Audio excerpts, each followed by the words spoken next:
కేదార్నాథ్కి వెళ్లకుండా మీరు డైరెక్ట్గా బద్రీనాథ్ వెళ్ళొద్దు.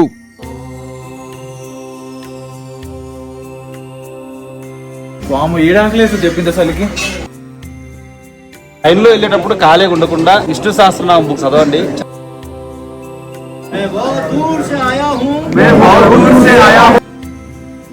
3 గంటలు పట్టిందండి దర్శనానికి టైము.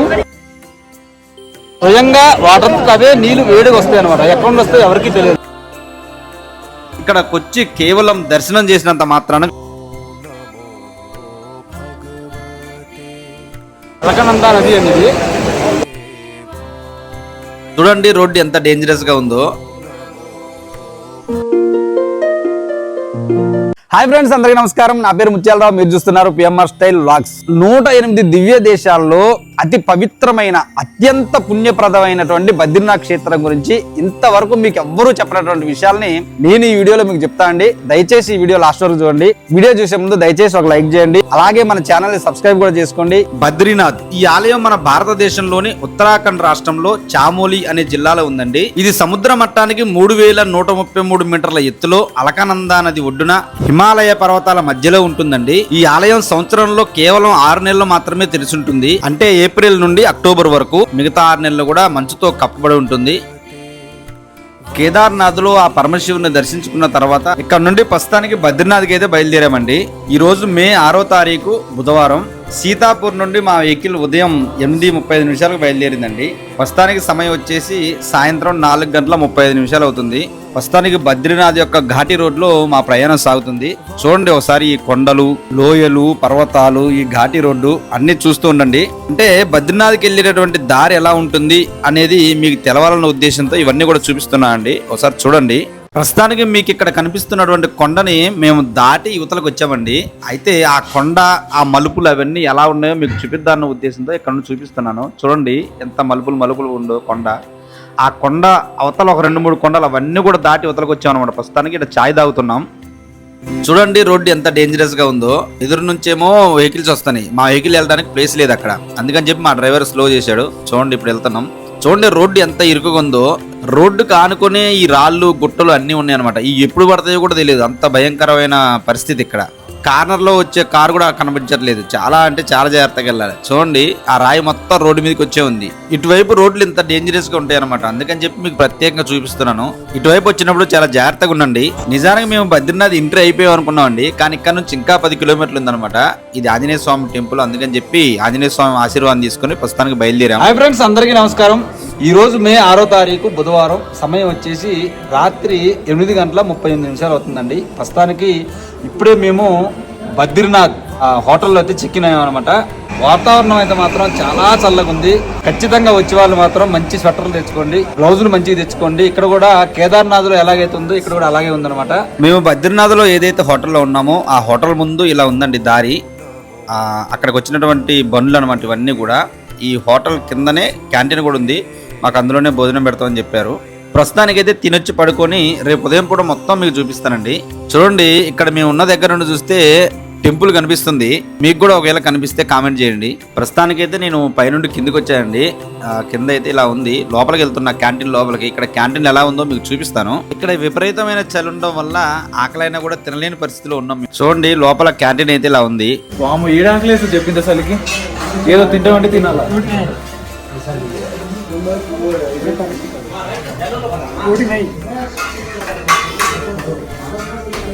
తిన్నావా? ఇప్పుడే వచ్చాము. రేపు ఉదయం మళ్ళీ గుడికి వెళ్ళాలంటే ఓపిక ఉండదు కాబట్టి అందరం కూడా కొంచెం తినేసి మా రూమ్ లోకి వచ్చేసాం. మాకు ఇచ్చినటువంటి రూమ్స్ అయితే ఇలా ఉన్నాయండి. మాకు 4 కలిపి ఈ రూమ్ అయితే ఇచ్చారండి. చలి అయితే మాత్రం విపరీతంగా ఉందండి ఇక్కడ. మా అన్న ఒక అతను అయితే చూడండి మునిగిపోతుండు. అన్న పేరు బాలాజీ. అన్న ఒక్కసారి ఓపెన్ చేయన్న, మొఖం చూపేనా ఉంది అన్న. అస్సలు అయితే లేదన్నా. బద్రీనాథ్ ఉంది అయ్యా. అది పరిస్థితి. అందరికీ నమస్కారం. ఈరోజు మే 7వ తారీఖు గురువారం. సమయం వచ్చేసి ఖచ్చితంగా 3 అవుతుందండి. ఇప్పుడే నిద్ర లేచాం. ప్రస్తుతానికి మా వాళ్ళు అందరూ కూడా స్నానం చేయడానికి వెళ్ళారు. నేనైతే స్నానం చేసి వచ్చాను ఆల్రెడీ. చలి అయితే మాత్రం విపరీతంగా ఉందండి. -1 డిగ్రీ ఉంది ప్రస్తుతానికి అయితే మాత్రం. ప్రస్తుతానికి దర్శనానికి వెళ్తున్నాం. అక్కడికి వెళ్ళిన తర్వాత మిగతా ఎలా ఉందో చూపిస్తాను. చాలా అంటే చాలా బాగా చలి ఉంది. నోటప్పుడు మాట కూడా రావట్లేదు. ప్రస్తుతానికైతే గుడి దగ్గరికి వెళ్తున్నా అండి. నడుచుకుంటూ వెళ్తున్నాం. ఇక్కడ నుంచి 1.5 కిలోమీటర్ ఉంటుందంట మేమున్న స్టే నుంచి. చూడండి అక్కడ బద్రీనారాయణ యొక్క దేవాలయం కనిపిస్తుంది. ప్రస్తుతానికి అక్కడికి వెళ్తున్నాను దర్శనానికి. చలి మాత్రం విపరీతంగా పెడుతుంది. బ్రిడ్జి ఉంది, బ్రిడ్జి దాటి అవతలకి వెళ్లాల్సి ఉంటుంది లైన్ లోకి. ప్రస్తుతానికి మనం అలకనంద నది ఒడ్డు యువతల వైపు ఉన్నామండి. ఈ బ్రిడ్జి దాటి అవతల వైపు వెళ్తే స్వామివారి దేవాలయానికి వెళ్తాం. ఇక్కడ కనిపిస్తున్నటువంటి ఈ నది పేరే అలకనంద అండి. ఈ అలకనంద నది తీరంలో మన స్వామివారు అయితే ఇక్కడ వెలిశారండి. చూడండి ఇక్కడ నుంచి అయితే ఎంత అద్భుతంగా కనిపిస్తుందో దేవాలయం.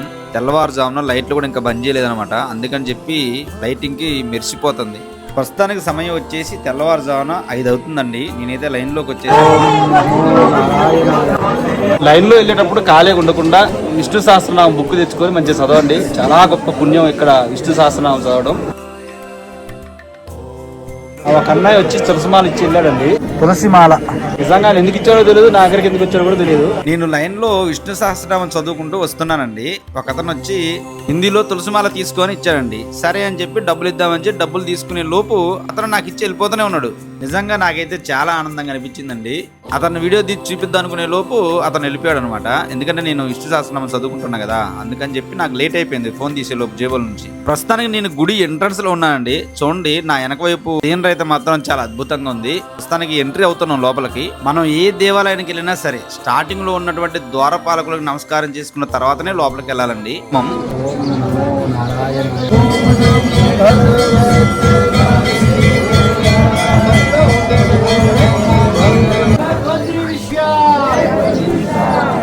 बद्रीनाथ जी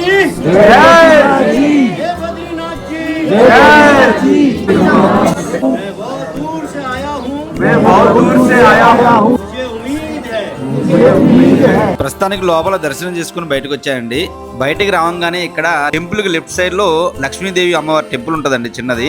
ఇక్కడ దర్శనం చేసుకుని అలా కొంచెం ముందుకు వెళ్తే టెంపుల్ వెనక్కి వస్తామండి. ఈ టెంపుల్ వెనక వ్యూ అనమాట ఇదంతా కూడా. చూడండి టెంపుల్ వెనక సైడ్ అయితే ఇలా ఉంటది అనమాట. అలాగే ఇక్కడ గుడి ఆవరణంలో చిన్న చిన్న టెంపుల్స్ ఉంటాయండి. అంటే స్వామి హనుమ, అలాగే పరివార దేవతలు, అలా చిన్న చిన్న టెంపుల్స్ అన్ని ఉంటాయి అనమాట. ఇక్కడ కూడా మంచిగా నమస్కారం చేసుకుని మనం ముందుకు వెళ్ళొచ్చు.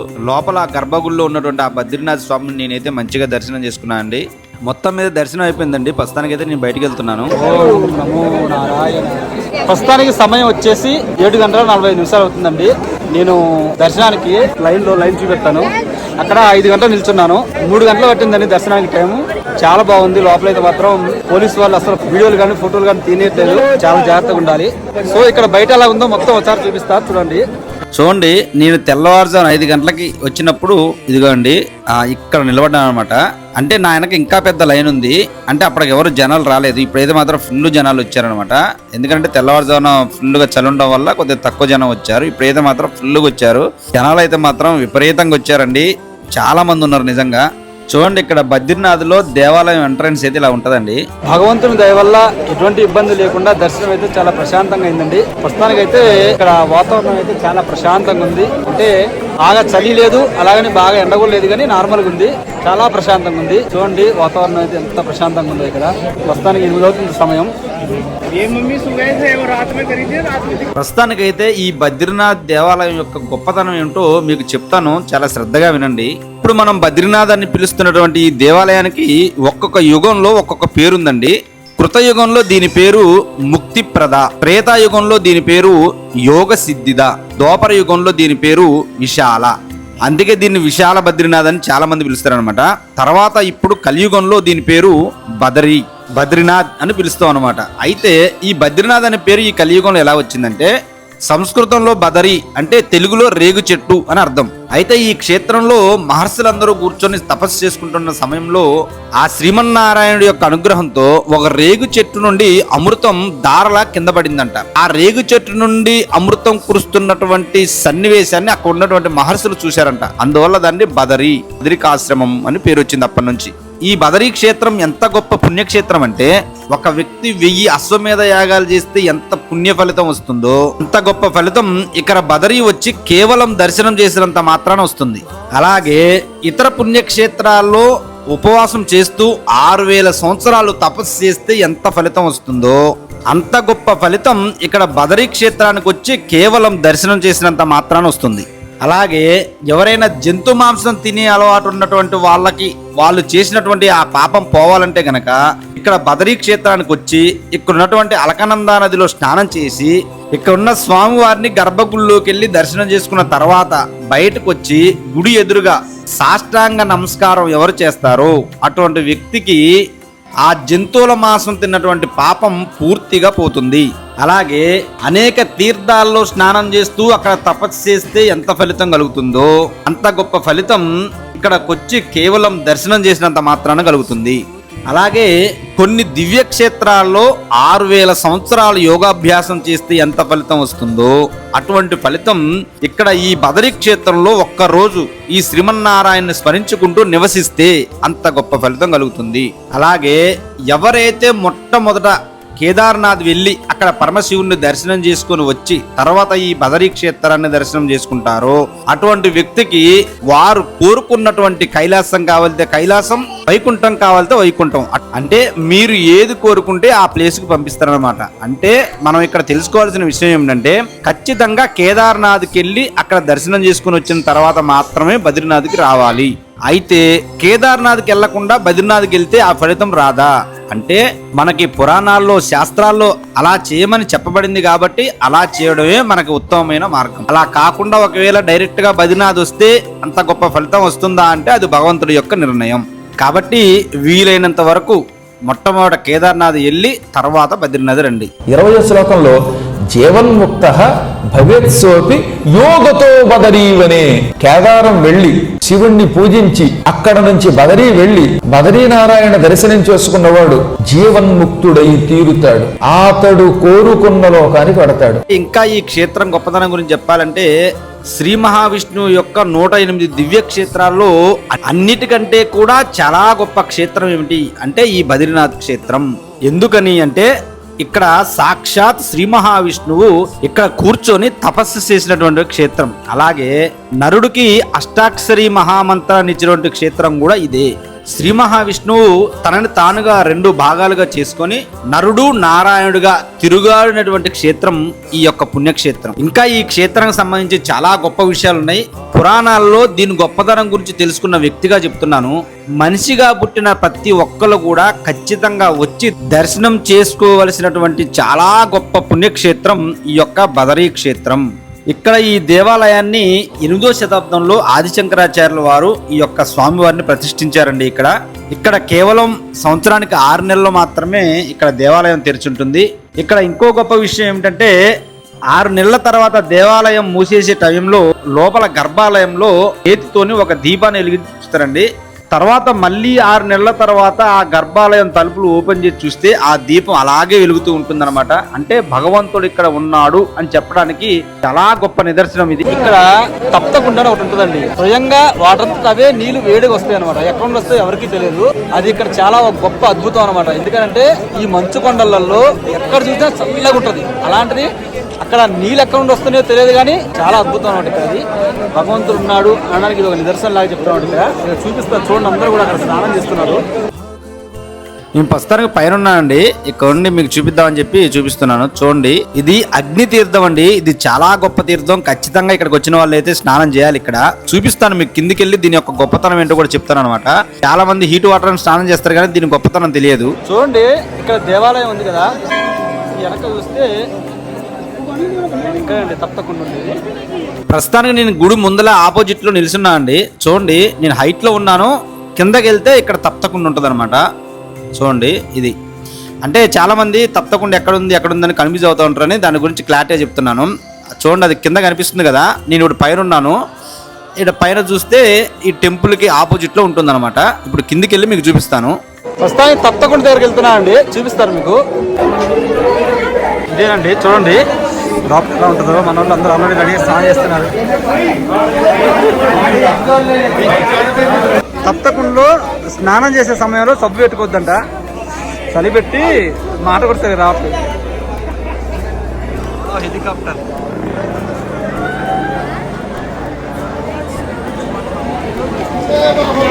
ఇక్కడ ఈ బదరీ క్షేత్రంలో అగ్నిదేవుడు శ్రీమన్నారాయణ గురించి తపస్సు చేస్తాడండి. ఇప్పుడు శ్రీమన్నారాయణుడు ప్రత్యక్షమై నీకేం వరం కావాలి కోరుకో అని చెప్తే అప్పుడు అగ్నిదేవుడు అడుగుతాడు అనమాట శ్రీమన్నారాయణుని. స్వామి, ఈ బదరీ క్షేత్రంలో మీరు ఎల్లప్పుడూ ఉంటారు కాబట్టి నేను కూడా మీ సన్నిధిలో ఇక్కడే ఉంటాను, దయచేసి నాకు ఇక్కడ చోటు ఇవ్వండి అని చెప్పి అడిగితే అప్పుడు శ్రీమన్నారాయణుడు ఆయన యొక్క తపస్సును మెచ్చి ఆయనకి ఇక్కడ ఆయన పాదాల దగ్గర చోటిస్తున్నాడు అనమాట. ఇది అగ్ని తీర్థం అండి, ఏదో హీట్ వాటర్ అని చెప్పి స్నానం చేయడం కాదు. ఇందులో స్నానం చేయాలంటే సబ్బు పెట్టుకోకూడదు, డ్రాయర్ల మీద అసలే చేయకూడదు. చక్కగా అంచున్నటువంటి ఒక లుంగి కట్టుకొని అందులో దిగి చాలా నియమంగా ఒక 3 మునకలు మునిగి లెగాలంతే. ఆ చేసిన వారికి చాలా గొప్ప పుణ్యం వస్తుంది. అగ్నిదేవుడు స్వయంగా తపస్సు చేసి తన గురించి కాకుండా మన మనుషుల గురించి, స్వామి మీరు ఇక్కడ ఉన్నారు కాబట్టి మీ దగ్గరికి మీ భక్తులు దర్శనానికి వచ్చినప్పుడు నా దగ్గరకు వచ్చి నా తీర్థంలో ఎవరైతే స్నానం చేస్తారో అటువంటి వారికి చాలా గొప్ప పుణ్యాన్ని కట్టబెట్టి స్వామి అని చెప్పి నిస్వార్థంగా మన మనుషుల గురించి అడిగి తను ఇక్కడ ఉన్నటువంటి చాలా గొప్ప తీర్థం అగ్ని తీర్థం కాబట్టి ఇక్కడికి వచ్చిన వాళ్ళు ఖచ్చితంగా నియమనిష్టలతో ఈ అగ్ని తీర్థంలో స్నానం చేసి ఆ స్వామి వారి యొక్క కృపని ఖచ్చితంగా పుణ్య రూపంలో పొందండి. ఇదేనండి బ్రహ్మకపాలం, చూడండి ఒకసారి. వెనక ఒక చరిత్ర ఉంది, ఆ చరిత్ర అనేది ఒకసారి మీరు వినండి. ఒకప్పుడు బ్రహ్మదేవుడు మోసముతో కీర్తి పొందాలనుకున్నాడు. అప్పుడు నాకు కోపం వచ్చింది. నేను వెంటనే నా జటాజూటం నుంచి నా స్వరూపుడైన కాలభైరవుణ్ణి సృష్టించాను. బ్రహ్మగారికున్న 5 తలలో ఒక తల అబద్ధమాడింది గనక ఆ తలని గిల్లించి అవతల పారేశాను. నేను మొగలి పువ్వుని, సురభిని, కామధేనువుని సాక్ష్యం తెచ్చుకుని నేను శివుడి శిరస్సు చూశానని అసత్యమాడగానే శివుడు ఆగ్రహించి లింగం పగలగొట్టుకుని అందులో నుంచి బయటకు వచ్చాడు. కాలభైరవుణ్ణి సృష్టించాడు. ఈ కాలభైరవుణ్ణి బ్రహ్మని శిక్షించమనగానే బ్రహ్మగారు ఏ శిరస్సుతో అసత్యమాడాడో ఆ శిరస్సుని, అంటే పైకి ఉండే ఊర్ధ్వముఖాన్ని గిల్లి అవతల పారేశాడు. అప్పుడు ఏమైంది? అది కింద పారేస్తే పడిపోకుండా చేతికి అతుక్కుపోయింది. అంటే బ్రహ్మహత్యా పాపం అంత తేలిగ్గా తొలగదు. బ్రహ్మ చాలా గొప్పవాడు కదా, ఆయన అసత్యమాడినా బ్రహ్మే, వేదస్వరూపుడే. ఈ విషయం లోకానికి తెలియజేయడం కోసమని శివుడు ఆ కపాలం ఆయన చేతికి అతుక్కుపోయేలా చేశాట. అప్పుడు కాలభైరవుడు సాక్షాత్తు శివుడే గనక, పరమేశ్వర నీ స్వరూపాన్ని నేను నీవు చెప్పినట్టే ఈ బ్రహ్మగారి యొక్క శిరస్సు గిల్లాను, అది చేతికి పట్టుకుని అదలడంలా ఈ పుర్రి చేత్తో పట్టుకుని వెరిలా ఎలా తిరగను అంటే, నువ్వు అన్ని చోట్లకి భిక్షాటనకి వెళ్ళు. అలా నువ్వు క్షేత్రాలు తిరగ్గా ఏదో ఒక క్షేత్రంలో నీ చేతికున్న కపాలం ఊడి కింద పడిపోతుంది. అలా నీ చేతి కపాలం ఊడిపోయిన స్థలం పరమ పవిత్ర స్థలం. ఈ ప్రపంచంలో అది అపూర్వ స్థలం, మహాపుణ్య స్థలం అవుతుంది. ఆ స్థలానికి వెళ్ళిన వాడు పిండ ప్రదానం చేసిన, స్నానం చేసిన, జపం చేసిన, దానం చేసిన, కోటానుకోట్ల సంవత్సరములు తపస్సు చేసిన ఫలితం పొందుతాడు. ఆ స్థలం ఎక్కడుందో నువ్వే వెతుక్కుంటూ వెళ్ళు అని కాలభైరవుణ్ణి శివుడు ఆజ్ఞాపించాడు. వెంటనే కాలభైరవుడు తీర్థయాత్రలన్నీ తెగ చేశాడు. భిక్షాందేహి అని యాచిస్తూ తిరిగాడు. వైకుంఠములకు వెళ్ళాడు. ఒక రోజున వంగి వినయంగా నమస్కరించి ఆయనతో ఇలా అన్నట్ట, స్వామి ఈ బ్రహ్మకపాలం నా చేతి నుంచి ఎలా విడిపోతుంది, ఎక్కడికి వెళ్ళాలి అని అడగ్గా, ముందు కాశీ వెళ్ళు. ఆ కాశీకి వెళ్ళగానే నీ చేతుకున్న ఈ పుర్రె జారిపోతుంది, ఇది దొల్లుకుంటూ వెళ్ళు ఒక స్థలానికి పోతుంది. కాశీలో పడిన ఈ స్థలం ఒక స్థలం దాకా తనంత తానే దొల్లుకుంటూ వెడుతుంది. ఆ స్థలం దగ్గరికి వెళ్ళి అక్కడున్న నదిలో స్నానం చెయ్యి అన్నట్ట. వెంటనే ఆయన కాశీ వచ్చాడు. రాగానే హాహాకారం చేస్తూ ఈ పుర్రి కింద పడిపోయింది. కాశీలో పడిన పుర్రి అక్కడ ఆగలేదు. ఈ విషయం కాశీఖండంలో కూడా చెబుతాడు. కాశీక్షేత్ర మహిమ వల్ల పుర్రి జారింది. ఈ జారిన పుర్రి దొల్లుకుంటూ హిమాలయ పర్వతాల్లో బదరీ దగ్గర అక్కడున్న బదరీ నారాయణ స్వామి వారి పాద సన్నిధిలో అలకనందా నదీ తీరంలో పడింది. ఇప్పుడు ఆ స్థలాన్ని ఏమంటాం మనం? బ్రహ్మకపాలం అంటారు. సో ఇదండి బ్రహ్మకపాలం యొక్క చరిత్ర. మొత్తం మీదైతే ఇక్కడ పిండ ప్రదానాలు చేసినా కానీ ఇక్కడ స్నానం చేసినా కూడా చాలా గొప్ప ఫలితం అంట. కాబట్టి ఈసారి ఎవరైనా ఇక్కడికి వచ్చినప్పుడు మీ తల్లి గారు కానీ తండ్రి గారు కానీ ఎవరైనా చనిపోతే వాళ్ళకి శ్రాద్ధకర్మలు చేసి వాళ్ళకి పుణ్యాన్ని కట్టబెట్టండి. ఇది వచ్చేసి నారదశిల అండి. నారదశిల అంటే నారదుల వారు ఈ యొక్క శిల మీద, అంటే ఈ యొక్క రాయి మీద కూర్చొని తపస్సు చేశారనమాట శ్రీ మహావిష్ణువు గురించి. అప్పుడు ఆయన యొక్క తపస్సుకు మెచ్చిన శ్రీ మహావిష్ణువు నీకేం వరం కావాలి కోరుకో అని అడిగితే, అప్పుడు నారదుల వారు ఎవరైతే నీ భక్తులు ఇక్కడ బద్రీనాథ్ వచ్చినప్పుడు నిన్ను దర్శనం చేసుకున్న తర్వాత నా దగ్గరకు కూడా వచ్చి నా యొక్క శిలకి నమస్కరిస్తారో అటువంటి వారికి గొప్ప పుణ్యం లభించాలి అని చెప్పి నారదుల వారు కోరుకోవడం జరుగుతుందన్నమాట. అలకనందా నది అనేది, అలకనంద అని పేరుతో పిలువబడుతున్నటువంటి నది పేరు గంగా నది అండి. గంగా నది ఇక్కడ అలకనంద అనే పేరుతో పిలువబడుతుంది అనమాట. ఇక్కడ స్నానం చేసినా కూడా గంగా నదిలో స్నానం చేసిన దాంతో సమానం. కాబట్టి ఇక్కడికి వచ్చిన వాళ్ళు ఖచ్చితంగా ఇందులో స్నానం చేయండి. ఒకవేళ ఉదయం పూట ఆ చల్లదనానికి చేయలేకపోతే కొంచెం ఎండొచ్చిన తర్వాత, అంటే మధ్యాహ్నం 11:30 నుంచి 12 గంటల సమయంలో స్నానం చేయండి. అప్పుడు వాతావరణం అయితే బాగుంటుంది అనమాట. ప్రస్తుతానికి నేను బ్రిడ్జి మీద ఉన్న బ్రిడ్జికి కుడి చేతి వైపు బ్రహ్మ కపాలం ఇవన్నీ ఉంటాయండి. చూడండి, దీనికి అవతల పోతే ఎడం చేతి వైపు, అంటే మనం బ్రిడ్జి దాటేటప్పుడు ఎడం చేతి వైపు నేను చెప్పేది. చూడండి, ఈ లెఫ్ట్ సైడ్ అనమాట. ఇది లెఫ్ట్ సైడ్ లో ఈ అలకనంద నది ఒడ్డు మీద ఈ తప్తకుండు, స్వామివారి యొక్క దేవాలయం ఇవన్నీ కూడా ఒకవైపు ఉంటాయి అనమాట. చూడండి, ఇక్కడ నుంచి జూమ్ చేసి చూపిస్తా. ఇవి ఈ బ్రిడ్జికి ఎడం చేతి వైపు ఉంటే, కుడి చేతి వైపు ఏమో నారదశిల బ్రహ్మ కపాలం ఉంటాయి. ఇక్కడ చూడండి, బ్రిడ్జికి ఎంట్రన్స్ లో ఉన్న పేరు జై బద్రి విశాల్. ఇందా చెప్పాను కదా, ఈ పేరు కృతయుగంలో ఉన్నటువంటి పేరు అనమాట, విశాల్ అనేటువంటి పేరు. ప్రస్తుతానికి ఉన్న పేరేమో బద్రి, అంటే రెండు కలిపి బద్రి విశాల్ అని పేరు పెట్టారు అనమాట. చూడండి, కేదార్నాథ్ లో లాగానే ఇక్కడ కూడా బుట్టల్లో తీసుకొని గుడి దగ్గర తీసుకొని వెళ్తారు. స్వామీజీ నమస్కార్. చూడండి, ఈ స్వామివారు బ్రిడ్జికి యువతలు అయితే ఉన్నారండి, ఇక్కడ కూర్చోన్నారు. ఈ స్వామివారి జుట్టు అయితే చాలా పెద్దగా జట్ల గట్టి ఉందండి, దగ్గరికి వెళ్ళి చూశాను. ఈ బద్రీనాథ్లో మనకి ఏమైనా చిల్లర డబ్బులు కాలితే ఇక్కడ తీసుకోవచ్చండి, వీళ్ళు ఇస్తున్నారు. ఇక్కడ చూడండి, మన దగ్గర ఉన్నటువంటి యాత్ర రిజిస్ట్రేషన్ సర్టిఫికేట్ ఇక్కడే వాళ్ళ దగ్గర స్కాన్ చేయించుకొని మనం గుడి దగ్గరికి వెళ్ళాల్సి ఉంటుందండి. చూడండి, ఇవి టాయిలెట్స్ అండి, లేడీస్ కి జెంట్స్ కి అనమాట. ఈ గులాబ్ కలర్ లో ఉన్నాయేమో లేడీస్ కి, ఈ బ్లూ కలర్ లో ఉన్నాయేమో జెంట్స్ కి. ప్రస్తుతాన్ని ఎదురుగా కనిపిస్తున్నటువంటి దారి వచ్చేసి మెయిన్ రోడ్డుకి వెళ్ళే దారి అండి. ఇది ఈ దారి వచ్చేసేమో గుడి వైపు అనమాట. ఈ దారి అమ్మట వెళ్తే గుడి వస్తుంది. చూడండి, నా అనుకున్నది మొత్తం కూడా పార్కింగ్ ప్లేస్ అనమాట. రోడ్డుకి యువతల వైపు, ఇటువైపు ఏమో షాపులు ఉన్నాయి. కొంచెం ముందుకెళ్ళి రైట్ సైడ్ తిరిగితే మన గుడికి వెళ్తాం అనమాట. ప్రస్తుతానికి అయితే నా దర్శనం అయిపోయిందండి. నేను మాకు ఇచ్చినటువంటి హోటల్కి వెళ్తున్నాను. ప్రస్తుతానికి వాతావరణం అయితే మాత్రం మంచిగా ఎండ వచ్చిందనమాట, సూర్యభగవానుడు వచ్చిండు, ప్రశాంతంగా ఉంది ప్రస్తుతానికైతే. ఇదేనండి మేము నైట్ స్టే చేసినటువంటి హోటల్, మెయిన్ రోడ్డుకి పక్కనే ఉందన్నమాట. ఇక్కడ నుండి చూస్తే గుడి కనిపిస్తుందండి. ఈ అలకనంద నది కూడా ఇక్కడ నుంచి అటువైపు వెళ్తుంది అనమాట, గుడి వైపు. చూడండి, ఇక్కడ నుండి అక్కడ కొండలు కనిపిస్తున్నాయి కదా, ఆ కొండల దగ్గర గుడి ఉందండి. బద్రీనాథ్ మన తెలుగు రాష్ట్రాల నుంచి వెళ్ళాలంటే కనుక ముందు ఢిల్లీ చేరుకోవాలి, ఢిల్లీ నుంచి హరిద్వార్ చేరుకోవాలి, అక్కడి నుంచి బద్రీనాథ్ చేరుకోవాలి. కాబట్టి ముందు మన తెలుగు రాష్ట్రాల నుంచి ఢిల్లీ చేరుకోవడానికి మన తెలంగాణ రాష్ట్రం నుంచి అయితే కనుక తెలంగాణ సూపర్ ఫాస్ట్ అనే పేరు కలిగినటువంటి ట్రైన్ ప్రతిరోజు సికింద్రాబాద్ నుంచి ఉదయం 6:30 బయలుదేరుతుంది. ఖచ్చితంగా 26 గంటలు ప్రయాణం చేసిన తర్వాత ఉదయం 8 గంటలకి ఢిల్లీ రైల్వే స్టేషన్ చేరుకుంటుంది. అలాగే ఆంధ్రప్రదేశ్ నుండి అయితే కనుక ఏపీ ఎక్స్ప్రెస్ అనే పేరు కలిగినటువంటి ట్రైన్ ప్రతిరోజు విశాఖపట్నం రైల్వే స్టేషన్ నుండి రాత్రి 10 గంటలకు బయలుదేరుతుంది. ఖచ్చితంగా 32 గంటలు ప్రయాణం చేసిన తర్వాత ఉదయం 6 గంటలకి ఢిల్లీ రైల్వే స్టేషన్ చేరుకుంటుంది. ఆ విధంగా ఢిల్లీ రైల్వే స్టేషన్ చేరుకున్న తర్వాత అక్కడ నుంచి బస్సులో గానీ ట్రైన్ లో గానీ హరిద్వార్ చేరుకోండి. అక్కడ హరిద్వార్ నుండి బద్రీనాథ్కి బస్సు ఎక్కి వెళ్ళండి. అక్కడ ఆ శ్రీమన్నారాయణని భక్తితో దర్శించుకోండి. వీడియో చివరి వరకు చూసిన ప్రతి ఒక్కరికి కూడా మనస్ఫూర్తిగా ధన్యవాదాలండి. ఈ వీడియోకి సంబంధించి మీ అభిప్రాయం ఏంటనేది దయచేసి కామెంట్ రూపంలో తెలియజేయండి. Thank you so much.